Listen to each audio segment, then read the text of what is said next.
Okay, fabulous. And we're here. Welcome to the Sen Taur Scrolls, Lore, Fire, and Forbidden Texts. I'm your hostess, Reverend Mother Mary Catherine, and today we're reading from Aradia, or the Gospel of the Witches by C.G. Leland, and we're in chapter 12.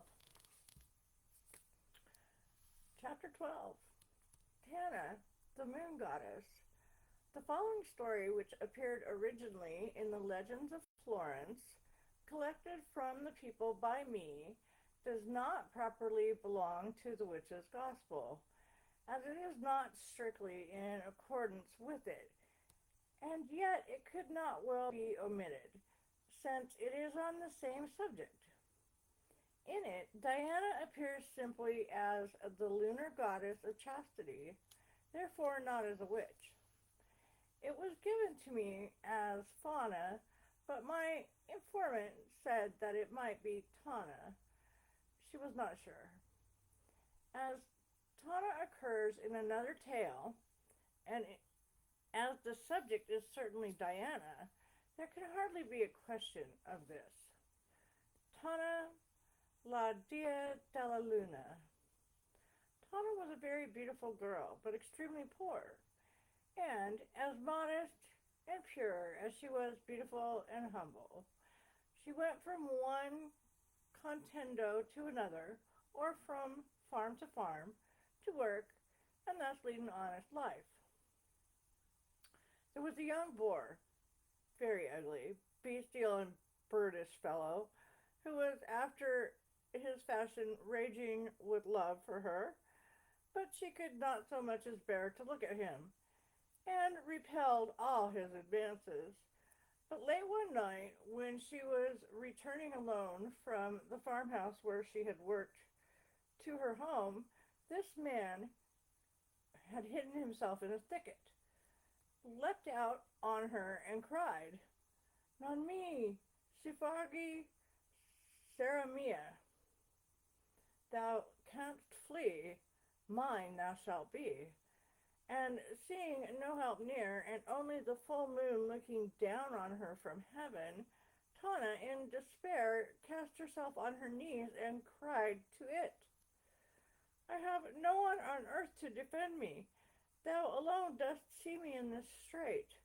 Therefore I pray to thee, O moon, as thou art beautiful, so thou art bright, flashing thy splendor over all mankind. Even so, I pray thee, light up the mind of this poor ruffian who would wrong me here, even to the worst. Cast light into his soul, that he may let me be in peace, and then return all thy light unto my house." When she had said this, there appeared before her a bright but shadowy form, uno ombra bianca, which said, "Rise, and go to thy home. Thou hast well deserved this grace. No one shall trouble thee more, purest of all on earth. Thou shalt be a goddess. Thou shalt a goddess be, the goddess of the moon, of all enchantment queen." Thus it came to pass that Tana became the Dia, or spirit of the moon. Though the air be set to a different key, this is a poem of pure melody, and the same as Wordsworth's Goody Blake and Harry Gill. Both Tana and the old dame are surprised and terrified. Both pray to the power above. The cold, cold moon above her head, thus on her knees did Goody pray. Young Harry heard what she had said, and icy cold he turned away. The dramatic center is just the same in both. The English ballad soberly turns into an incurable fit of arg inflicted on a greedy young boor. The Italian witch poetress, with finer sense or with more sympathy for the heroine, casts the brute aside without further mention, and opposes the maiden, identifying her with the moon. The former is more practical and probable, the latter more poetical. And here it is worthwhile, despite digression, to remark what an immense majority there are of people who can perceive, feel, and value poetry in mere words or form. That is to say, objectively, and hardly know or note it when it is presented subjectively or as thought, but not put into some kind of verse or measure or regulated form. This is a curious experiment and worth studying. Take a passage from some famous poet, write it out in pure, simple prose, doing full justice to its real meaning, and if it still accurately thrills or moves as poetry, then it is of the first class. But if it has not, but if it has lost its glamour absolutely, it is second rate or inferior. For the best cannot be made out of mere words, varnished with associations, be they of thought or feeling. This is not such a far cry from the subject as might be deemed, reading and feeling them subjectively. I am often struck by the fact that in these witch traditions, which I have gathered, there is a wondrous poetry of thought which far excels the efforts of many modern bards, and which only requires the aid of some clever workman in words to assume the highest rank. A proof of what I have asserted may be found in the fact that, in such famous poems as Finding of the Lyre by James Russell Lowell, and that On the Invention of the Pipe by Pan, by Mrs. Browning, and that which formed the most exquisite and refined portion of the original myth is omitted by both authors, simply because they missed or did not perceive it. For in the former we are not told that it was the breathing of the god Air who was the inspiring soul of ancient music and the Belleria of modern witch mythology. On the dried filament of the tortoise, we suggest to Hermes the making an instrument wherewith he made the music of the spheres and guided the course of the planets. As for Mrs. Browning, she leaves out shrinks altogether, that is to say, the voice of the nymph still lingering in the pipe which had been her body. Now, to my mind, the old prose narrative of these myths is much more deeply poetic and moving, and far more inspired with beauty and romance than the well-rhymed and measured, but very imperfect versions given by our poets. And in fact, such want of intelligence or perception may be found in all the classic poems, not only of Keats, but of almost every poet of the age who has dealt in Greek subjects.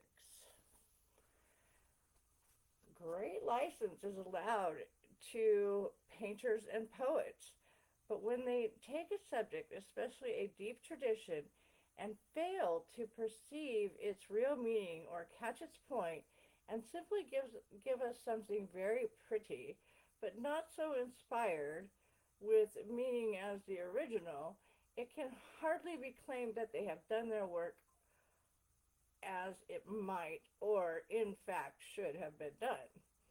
I find that this fault does not occur in the Italian or the Tuscan witch versions of the ancient fables. On the contrary, they keenly appreciate and even expand the antique spirit. Hence, I have often had occasion to remark that this was not impossible, in some cases, popular tradition. Even as it now exists, it has been preserved more fully and accurately easily than we find it in any Latin writer.